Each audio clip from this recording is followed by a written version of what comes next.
अगर आपको एक छोटी सी सरकारी नौकरी चाहिए तो आपको एग्जाम देना पड़ता है।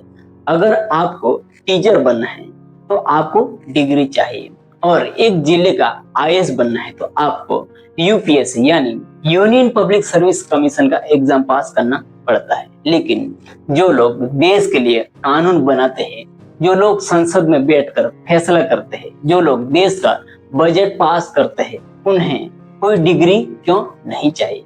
क्या बिना पढ़े लिखे कोई देश को आगे ले जा सकता है क्या? आज का वीडियो किसी पार्टी के खिलाफ नहीं है, ये सवाल सिस्टम से है और हम सबसे है। भारत में नेता बनने के नियम क्या है? भारत में चुनाव लड़ने के लिए कॉन्स्टिट्यूशन ऑफ इंडिया के अनुसार जो शर्त है कि लोकसभा चुनाव के लिए न्यूनतम आयु 25 साल और राज्यसभा के लिए 30 साल और राष्ट्रपति के लिए 35 साल और भारतीय नागरिक होना चाहिए।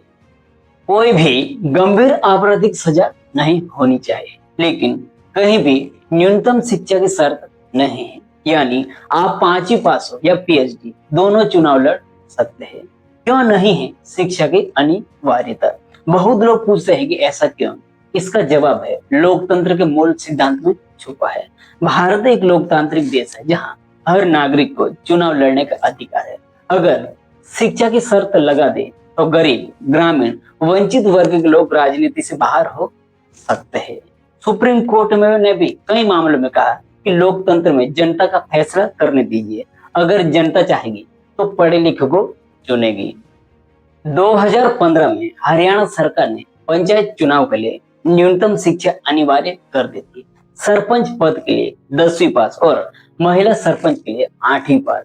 मामला गए सुप्रीम कोर्ट में और सुप्रीम कोर्ट ने इस कानून को सही माना, लेकिन बाद में कई राज्यों ने इसे लागू नहीं किया क्योंकि आलोचना हुई थी। इससे गरीब और अशिक्षित वर्ग चुनाव नहीं लड़ पाएंगे। भारत के नेताओं की शिक्षा स्थिति association of democratic reforms ADR की रिपोर्ट के अनुसार बड़ी संख्या में सांसद ग्रेजुएट या उससे ऊपर है, लेकिन कुछ सांसद 10वीं से भी कम पढ़े लिखे हैं और कहीं पर आपराधिक मामले भी दर्ज है। यानी सिस्टम कहता है कि जनता फैसला करे। क्या सच में पढ़ाई जरूरी है कानून बनाने के लिए? अब असली सवाल, देश चलाना क्या आसान है?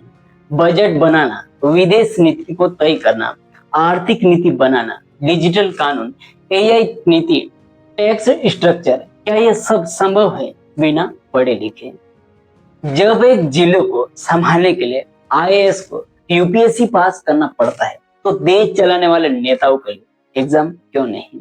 दुनिया के अन्य देशों में क्या नियम है? यूनाइटेड स्टेट कोई न्यूनतम शिक्षा नहीं, यूनाइटेड किंगडम कोई अनिवार्य डिग्री नहीं और फ्रांस में भी कोई शिक्षा अनिवार्यता नहीं। यानी दुनिया के बड़े लोकतंत्र देशों में भी नेता बनने के लिए डिग्री जरूरी नहीं। फिर समाधान क्या है? क्या हमें नेता बनने के लिए एग्जाम लागू करना चाहिए? इसमें दो रास्ते हैं। न्यूनतम शिक्षा अनिवार्य, कम से कम 12वीं पास या ग्रेजुएशन, और विकल्प दूसरा पॉलिटिकल एंट्रेंस एग्जाम जैसे संविधान की जानकारी, अर्थव्यवस्था, प्रशासनिक ज्ञान, कानून। लेकिन सवाल उठेगा, क्या इससे लोकतंत्र सीमित हो जाएगा? असली समस्या कहाँ है? असली समस्या शिक्षा नहीं बल्कि चुनाव में वोट देने की समझ है। अगर जनता जागरूक होगी तो वह पढ़े लिखे, योग्य, ईमानदार उम्मीदवार को चुनेगी। लोकतंत्र में असली ताकत जनता है। राजनीतिक में पढ़ाई से ज्यादा क्या जरूरी है? ईमानदारी, दूरदर्शिता, टीम बनाने की क्षमता, विशेषज्ञों से सलाह लेना। दुनिया में कई सफल नेता बहुत ज्यादा पढ़े लिखे नहीं थे, लेकिन वे बहुत अच्छे प्रशासक थे और कई पढ़े लिखे लोग भी असफल रहे। मेरा मानना है कि नेता बनने के लिए कम से कम संविधान की समझ और बेसिक शिक्षा जरूर होनी चाहिए। देश का भविष्य मजाक नहीं है, ये सिर्फ लोकप्रियता का खेल नहीं होना चाहिए। आप क्या सोचते हैं? क्या भारत में नेता बनने के लिए एग्जाम होना चाहिए या लोकतंत्र ऐसा ही सही चल रहा है? कमेंट करके जरूर बताइए।